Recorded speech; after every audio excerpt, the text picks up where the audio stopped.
राधिका ने कभी गोद में लिया, मातृ सत्कार में मग्न होकर सदा, मातृ सत्कार में मग्न होकर सदा, कुछ इधर ही रहा कुछ उधर ही रहा।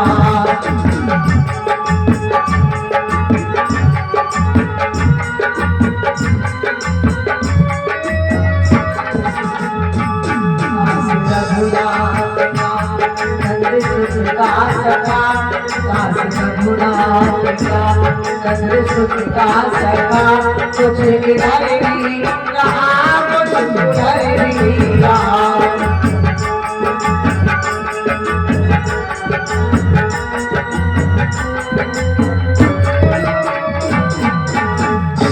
खूब जोड़ी मिली यार गुजरात की, साथ मिलाए अवध राज का। खूब जोड़ी मिली यार गुजरात की, खूब साथ मिलाए अवध राज का। राम से मिले प्यार से मिले दोनों गजलिया, मैं इधर भी रहा मैं उधर भी रहा।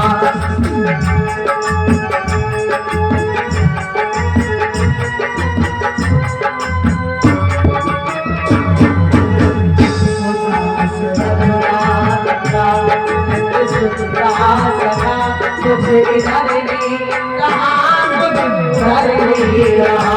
कुछ इधर भी रहा कुछ उधर भी रहा। कुछ इधर भी रहा कुछ प्रश्न क्या था कि वृथा जाए धनवन सभी, वृथा जाए धनधाम, और वृथा न जाता है कभी नारायण का। महाराज कन्नौज क्षेत्र में और एक छोटा सा गांव है जिसमें ब्राह्मण भी रहते हैं, अन्य जाति के वर्ग भी रहते हैं।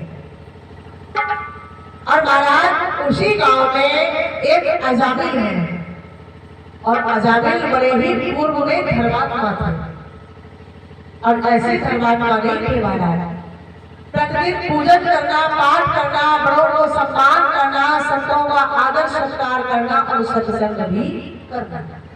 एक रोज पिता की आज्ञा से अजामिल पिता की पूजा के लिए पुष्प चुनने के लिए जा रहे थे, और पुष्प चुनकर के जब वापस लौटे तो देखा मार्ग में सुभश्या का महल है, और सुभश्या को देखकर मोहित होने पर अपने रास्ते से वो भटक गए। और महाराज अब तो उनका एक ही काम है, चोरी करना, व्यभिचार करना, क्योंकि कहा है सत्संग जब बिगड़ता है सत्य तो जीव भटक जाता है, डगमगाने लगता है। आज सबका जागरण का बिगड़ा है, पत्नी का त्याग कर दिया, उस वैश्या को लाकर के अपने घर में स्थान दिया महाराज। कि यूं तो ब्राह्मण और व्यभिचारी था, और दुष्ट था और हत्यारा था। यूं तो ब्राह्मण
जो छोटे बेटा था उसका नाम नारायण था, और पुत्र का नाम भजने से उसके कुछ पाप धीरे धीरे नष्ट हो रहे थे। महाराज परीक्षित जी बोल उठे, कहने लगे गुरुदेव एक बात समझ में नहीं आई, जब संग बिगड़ा अजामिल का तो वो दुष्ट बन गया, पापी बन गया, व्यभिचारी बन गया, पर जो गलत काम करता है वो परमात्मा का नाम नहीं लेता, भगवान के नाम से उसे कोई प्रेम नहीं रह जाता, ईश्वर से उसे मोह नहीं रह जाता। फिर अजामिल ने अपने पुत्र का नाम नारायण कैसे रखा? सुखदेव जी ने कहा प्रश्न बड़ा उत्तम है। सुनो, अजामिल ने अपने पुत्र का नाम नारायण कैसे रखा? अयोध्या नाम से कुछ संतों की टोली चली और वो कहा जा रही है बड़े वृंदावन की है। चलते चलते उन संतों को कन्नौज नगर में आकर के सांप हो गई।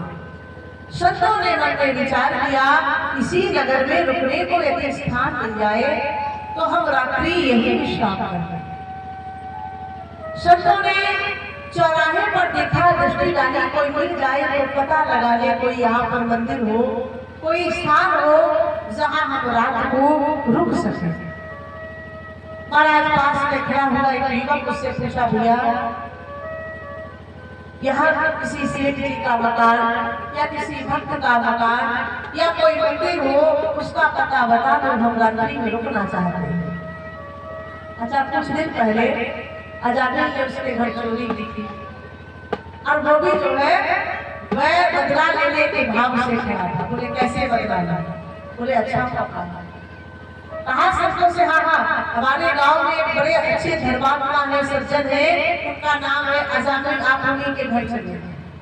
बेचारे भोले से संत अजामिल के घर पर पहुंचे, आवाज लगाई, पुत्री भिक्षाम रही। और जब वो निकल करके आई, अजामिल की पत्नी कहने लगी, सत्य भगवान हमारे द्वार पर तो कोई पानी नहीं पीता, आप हमारे द्वार पर कैसे आए? अहो भाग्य हमारे जो संत यहाँ पधारे। सुना है ना कि संतन के संग लाग रे तेरी अच्छी बनी। संत जैसी मौज कहीं नहीं है। हाँ, संत बड़े उत्तम है, बड़े प्रेमी है और बड़े मस्त रहते हैं कि वाह रे मौज फकीरा दीवा, वाह रे मौज फकीरा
देख करके देवी ने प्रणाम किया और कहा कुंवर, मेरे घर में अब ऐसा कोई संसाधन नहीं है जिससे मैं तुम्हारी सेवा कर सकूं। संतों ने कहा पुत्री कोई बात नहीं, हम दूसरे द्वार चले जाएंगे। कहा उस देवी ने नहीं प्रभु, मेरे पति व्यभिचारी बन गए हैं, पापी बन गए हैं, जिस कारण से मैं तुम्हें अपने हाथों से भोजन बना करके नहीं खिला सकती, पर तुम्हें सीधा भोजन की सामग्री दे सकती हूँ। आप उस सामग्री को लेकर के भोग बनाइए, अपने राम जी को खिलाइए और स्वयं भी उसका पान कीजिए। संतों ने भोजन की सामग्री को लिया, भोजन बनाया, भोजन राम जी को भोग लगाया। तुम ही निवेदित भोजन रही, प्रभु प्रसाद पटभूषण। भगवान को निवेदन करने के बाद स्वयं भोजन का पान किया। अब सभी संत जन विश्राम करने लगे। तब तक जो बुजुर्ग संत थे उनको घेर के सारी शिष्य मंडली बैठे। बोले स्वामी जी, बोले हाँ। बोले चलो। कहाँ? कहीं आगे रुके, पेट पूजा हो गई है। बोले कारण? बोले अभी घर में नहीं आएगा तो टाटा करेगा, इसलिए चल लीजिए। बोले नहीं, इसके घर का हमने नमक खाया है, अब ऐसे नहीं जाऊंगा, कुछ तो भला करके जाऊंगा। शीला ने कहा महाराज कहीं साना को हमारो ही भलो करके आप भी हमारे मारपीट लगा दे, कैसे निकल चलो। गुरु जी ने कही ठहरो, कोई उपाय सोच रहा है। तब तक दूसरे ने कहा गुरु जी हम कुछ बताना। बोले बताओ। बोले ब्राह्मण है। बोले जानता हूँ। और इससे कहना ये प्रतिदिन नहा धोकर के सुंदर कांड का पापा है। गुरु जी ने कहा कभी नहीं करेगा, इनका कांड भले करें और सुंदर कांड की अपेक्षा मत करो। बोले दो चार गायत्री की माला करे। बोले चुप बैठ जाओ तो तुम्हारी भी बात छीन लेगा, ज्यादा ज्ञान नहीं दो, शांति से बैठो। 8 रात्रि हो गई है। अजामिल आया, देखा अपने द्वार पर लाल लाल चादर, आंखों में खून कराया, आवाज लगाई कौन है? महाराज अंदर से निकल करके आई श्रीमती जी। बड़ा पापी था, बड़ा व्यभिचारी था महाराज, पर एक विचित्र बात थी, पत्नी से डरता था। दादा पत्नी से डरता था। पत्नी की आवाज को सुनकर क्यों डरे? नहीं कुछ नहीं कह। बोले कुछ तो। अब महाराज कल्याण चाहो तो भलाई भी, इसी में डरना भी चाहिए। क्यों दादा? पत्नी से डरना चाहिए? कहा कि बिल्कुल, भलाई इसी में, घर में रहना है तो डरना पड़ेगा। भगवान की अजामिल कहने लगा ये कैसे आई मेरे द्वार पर? कहने लगी मैंने बुलाया है। अच्छा तुमने बुलाया है तो कोई बात नहीं, अब जाओ। बोले कहाँ? बोले जहाँ से आए हो। बोले रात में कहाँ जाए? बोले हमारा ठेका तो नहीं है। पत्नी ने कहा कैसे बात करते हो? अरे नहीं मैं कुछ नहीं कहना। संतों ने कहा भैया आपसे मैं एक बात पूछना चाहता हूँ, तुम्हारे घर का मैंने भोजन किया है। बोले बड़ी अच्छी बात। अब मैं आपसे दक्षिणा लेना चाहता हूँ। अजामिल ने कही दक्षिणा? वो भी हमसे? महाराज दक्षिणा क्या कम है? तुम्हारे छोटा कमंडल तुम्हारे पास है। अरे नहीं हमें ये दक्षिणा नहीं चाहिए। बोले फिर क्या चाहिए? बोले ये बताओ तुम्हारे पुत्र कितने? बोले 9 है, 10वां होने वाला। संतों ने कहा तो फिर एक काम करना। बोले क्या? बोले अगर तुम्हारे घर में पुत्र का जन्म हो तो उस बालक का नाम नारायण रखना। अजामिल ने कहा ये तो पुराना नाम है, कोई नया बोलेंगे। कहने लगी अगर संत कह रहे हैं तो रखने में क्या जाता है? अजामिल बोला तुम कह रहे हो तो जरूर रखूंगा। भैया संत भगवान चले जाते हैं, समय आने पर संतान का जन्म होता है और जन्म के साथ उस बालक का नाम नारायण रखा जाता है। इसलिए अजामिल के कुछ पाप टल रहे हैं, क्योंकि जाने अनजाने अनायास ने अजामिल पीछे रखा दिया। अनायास ने नारायण नाम का उच्चार हुआ। और भैया सबसे बढ़िया बात, भगवान का नाम चाहे जान के लो या अनजान के लो, नाम का प्रताप है क्या? हाँ, नाम की महिमा न खाली जाएगी, नाम की महिमा न खाली जाएगी। ओ हवा अपना सर दिखलाएगी, नाम की महिमा न खाली जाएगी, नाम की महिमा न खाली जाएगी, नाम की महिमा न खाली जाएगी। वो हवा अपना सर दिखलाएगी, वो हवा अपना सर दिखलाएगी, नाम की महिमा न खाली जाएगी।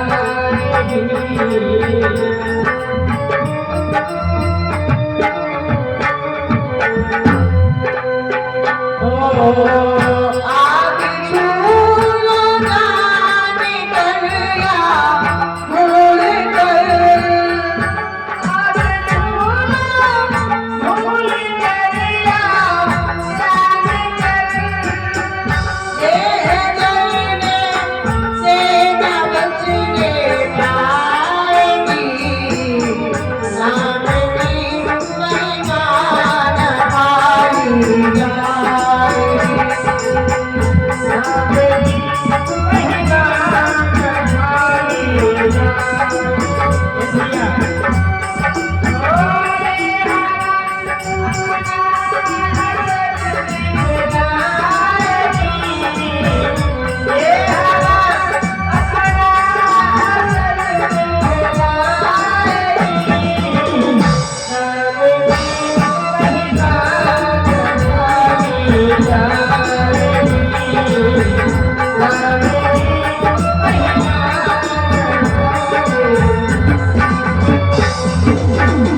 चाहे अग्नि को जानकर छुओ या अनजाने में, अग्नि में हाथ जाने का अर्थ है देह को जलाना।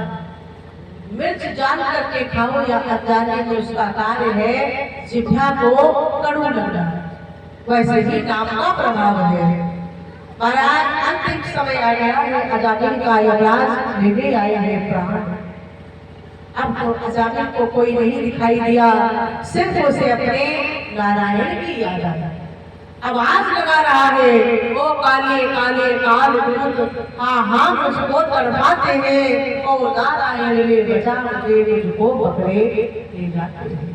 ओ नारायण इनको छाती से इधर करो, ओ नारायण सिद्धि इनकी। ये आवाज तो अजामिल ने अपने पुत्र के लिए थी, लेकिन इतने ही नाम से स्वर्ग का द्वार खुला। भगवान के दूत आए, यमराज के पासों से छुड़ा लिया और लेकर के भगवान के सन्मुख पहुंचे। भगवान का सन्मुख अजामिल ने देखा तो चरणों की वंदना की। नाम मैंने सुना था वो सही है, आप दया के सागर हैं, कृपा के समुद्र हैं, दीनों के नाथ हैं प्रभु। मैंने जान लिया कृपा की न होती जो आदत तुम्हारी, तो सुनी ही रहती अदालत तुम्हारी। दीनों के दिल में जगह तुम ना पाते, तो होती हंसी ना तो दर्दन तुम्हारी। कृपा की न होती जो आदत तुम्हारी, सुनी ही रहती अदालत। अजामिल ने भगवान की स्तुति की और इधर यमदूत पहुंचे थे यमराज के पास और कहा, भगवान ताला लगा दो। अब यमपुरी ने बोले क्यों? बोले आजकल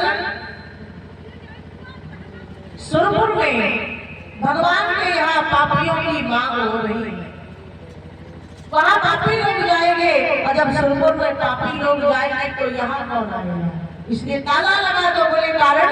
बोले अजामिल के प्राण लेने के लिए गया था, पर वो तो भगवान के दिन।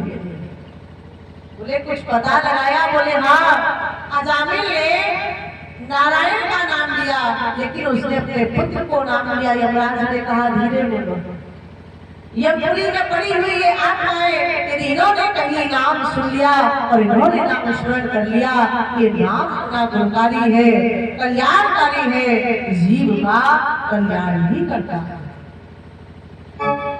तब तो कहने लगे फिर प्रभु एक काम किया जाए। बोले क्या?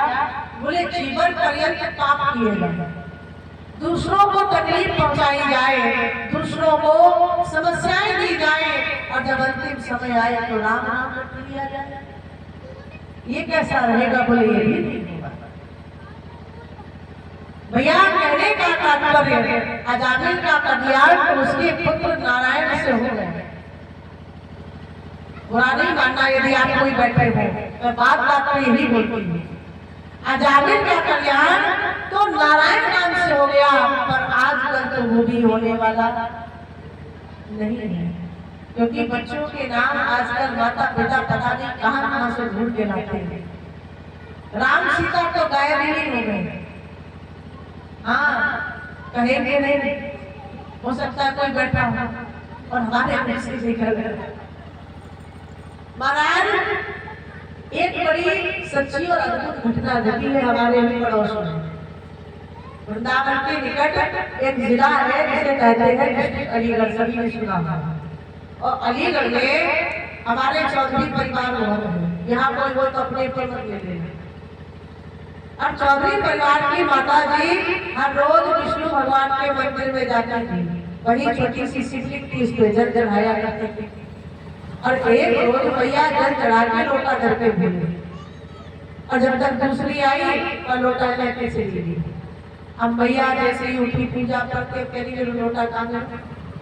अरे काउसी ने देखो, बोले अभी नहीं देखो, बोले नहीं तो करो। अब बात बढ़ गई और अम्मा जी निकली वहां से और कहती कहा जा रही है, सुनो, और मेरा लोटा ले जाओ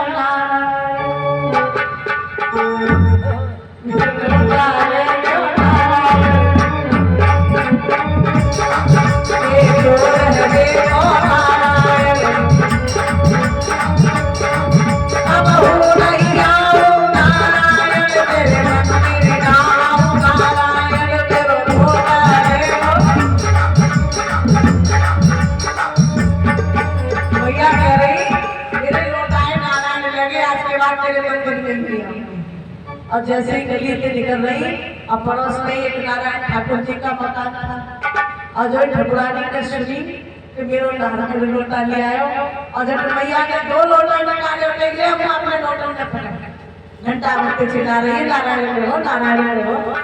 ये आगे के पास में कछु कमी है, सच्ची लोटों ने लिया गया। भैया लगी अरे ना है, मैं तो ऐसे ही कह रही वो मेरा लोटा मेरे को कोई दुनिया के कहा। हाँ भैया, भगवान का नाम कैसे ही लोगों कल्याण ही करेगा। जगत में परमात्मा का नाम कल्याणकारी है। प्रभु का नाम जानते लो या जानते लो, भगवान का नाम जीवन में कल्याण ही करता है। बोले भक्त वत्सल भगवान की जय।